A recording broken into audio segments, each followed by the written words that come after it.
ఆయన ప్రేమ ఎంత గొప్పదో మనం తెలుసుకోవాలి. ఎందుకంటే గొర్రెపిల్ల రక్తంలో కడుక్కున్నవారు సాతాన్ని ఓడిస్తారు, ఆత్మవాక్యంతో జీవిస్తారు. ఈ రోజున వాక్యం ఏముంటుందంటే ప్రేమను గురించి మనం నేర్చుకోవాల్సింది ఏంటంటే, ప్రేమ అందరినీ క్షమావృద్ధి కలగజేస్తుంది. ప్రేమకు గుర్తింపులు ఏంటంటే, దీర్ఘశాంతంగా ఉండగలుగుతుంటాడు, నడతలు మారుతాయి, అందరు క్షేమం చూస్తుంటాడు, శాంతం వహిస్తాడు, తప్పిదములు దాచిపెడతాడు, అనీతి అని సంతోషపడక నీతిలో సంతోషిస్తాడు. చాలా మంది మంచిగా బాగా అయింది, నీకు అట్లనే కావాలి అంటే అనీతే కదా ఇదంతా. అనీతి మంతులు ఏం చేస్తారు, ఇతరులకు కష్టం వస్తే సంతోషిస్తారు. మంచిగా అయింది, అలాగే అవ్వాలి, నీకు మంచిగా అయింది, ఇదంతా ఎవడి పని? సైతాన్ గడి పని.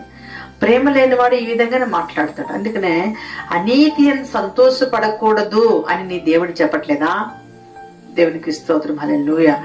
నమ్మకత్వం ఈ రోజున స్థిరంగా నిలబడుతుంది. దేవుని బిడ్డగా నిన్ను నిలబడడానికి, స్థిరంగా నిలబడడానికి నిన్ను ప్రభు చూస్తున్నాడు.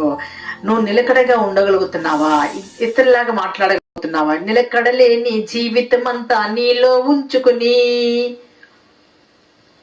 ఎదుటి వారికి బుద్ధులు చెప్పి తప్పులు చేస్తావా? మారాలి నీ మనసు మారాలి. ఆ మారిన మనసు దేవునికిస్తే ఫలితం ఉంటుంది. మారామంటూ వేషం వేస్తారే, ఆ వేషంలోనే లోకాన్నెంతో మోసగిస్తారే. ప్రేమ ఈ రోజున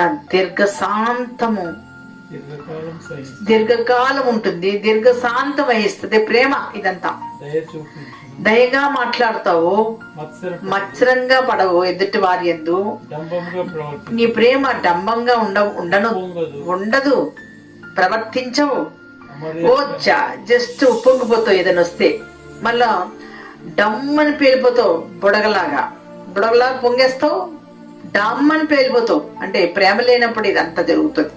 అందుకని అలాంటి జరగదు. ప్రేమలో ఉన్నవాడు ఎప్పటికి ఒకలాగే మూమెంట్స్ ఉంటే నీకు అమర్యాదగా నడుచుకోవు. ఇంకేముంది, నీ స్వప్రేమం కోసమే ఆలోచించుకుంటూ నీ కోసమే మాట్లాడుతావు, గాని ఇతరుల బాధ కోసం అర్థం చేసుకునే ఆ స్వభావం ఉండదు. ఆ ప్రేమ అలాంటిది అన్నట్టు. స్వప్రయోజనం విచారించుకొనక కొనకూడదు అంటే ఇదేంటి? నువ్వు ఇతరుల కోసం చూసేవాడు ఎప్పుడు కూడా నీ కోసమే చూసుకుంటట్లుగా నీదుంటే బాగుంటే సరిపోద్ది.